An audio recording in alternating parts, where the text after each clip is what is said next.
ಒಂದು ಕಡೆ by election ನ ಬಿಸಿ, ಈಗ ಮತ್ತೊಂದು ಕಡೆ ಕಾಂಗ್ರೆಸ್ನಲ್ಲಿ ಕುರ್ಚಿ ಕಾದಾಟ ಸೌಂಡ್ ಮಾಡ್ತಾ ಇದೆ. ಕಾಂಗ್ರೆಸ್ನಲ್ಲಿ ಮತ್ತೆ ಮುನ್ನೆಲೆಗೆ ಬಂದಿದೆ ಪಟ್ಟದ ಫೈಟ್.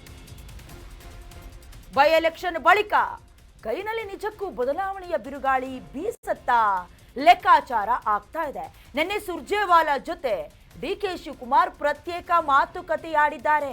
ಕಾಂಗ್ರೆಸ್ ಶಾಸಕಾಂಗ ಸಭೆ ಮುಗಿದ ಬಳಿಕ ಇಬ್ರು ಚರ್ಚೆ ಮಾಡಿದ್ದಾರೆ. ಕೌತುಕ ಮೂಡಿಸ್ತಿದೆ.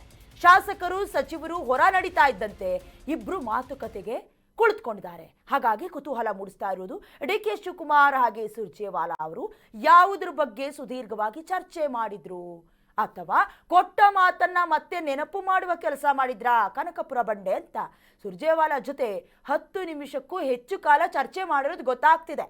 ಒಂದು ಕಡೆ ಬೈ ಎಲೆಕ್ಷನ್ ಬಗ್ಗೆ ಮಾತನಾಡಿದ್ರ ಅಂದ್ರೆ ಅದ್ರ ಬಗ್ಗೆನೇ ಮಾತನಾಡಿದ ನಂತರದಲ್ಲಿ ಎದ್ದೋಗಿದ್ದಾರೆ ಎಲ್ರು. ಬಟ್ ಅವರಿಬ್ರು ಮಾತನಾಡ್ತಾನೆ ಕೂತಿದ್ರು. ಹಾಗಾಗಿ ಎಲೆಕ್ಷನ್ನ ನಂತರದಲ್ಲಿ ಏನಾದ್ರೂ ಬೆಳವಣಿಗೆ ಆಗುತ್ತಾ, ಬದಲಾವಣೆ ಆಗುತ್ತಾ, ಇದ್ರ ಬಗ್ಗೆ ಮಾತನಾಡಿರಬಹುದು ಅಂತ. ಏಪ್ರಿಲ್ ಅಥವಾ ಮೇ ತಿಂಗಳಿನಲ್ಲಿ ವರಿಷ್ಠರ ಜೊತೆ ಈ ಬಗ್ಗೆ ಚರ್ಚೆ ಮಾಡೋದಾಗಿ, ಡಿಕೆ ಶಿವಕುಮಾರ್ ಜೊತೆ ಮಾತುಕತೆ ನಡೆಸೋದಾಗಿ ಹೈಕಮಾಂಡ್ ಜೊತೆ, ಹಾಗೆ ಇದರ ನಡುವೆ ಇರುವಂತಹ ಅವಕಾಶ ಸದ್ಬಳಕೆ ಮಾಡ್ಕೊಳ್ತಾ ಇದ್ದಾರೆ ಅನ್ನೋದು ಗೊತ್ತಾಗ್ತಾ ಇದೆ. ಅವಕಾಶ ಸದ್ಬಳಕೆಯನ್ನ ಮಾಡ್ಕೊಳ್ತಾ ಇರುವ ಲೆಕ್ಕಾಚಾರದಲ್ಲಿ ಡಿಕೆ ಶಿವಕುಮಾರ್ ಇರೋದು ಗೊತ್ತಾಗ್ತಾ ಇದೆ.